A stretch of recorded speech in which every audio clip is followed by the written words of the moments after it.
Today I am making underground 100 TNT blast in Minecraft. It can reach bad rock.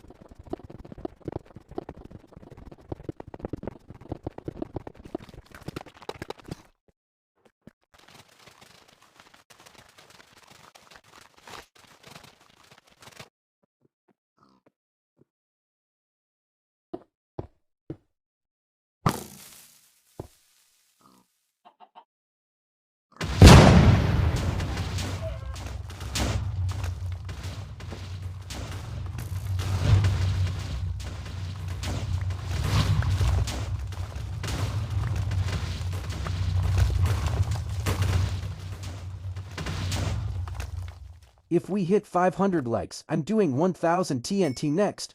Which block should I blow up next, bedrock or obsidian?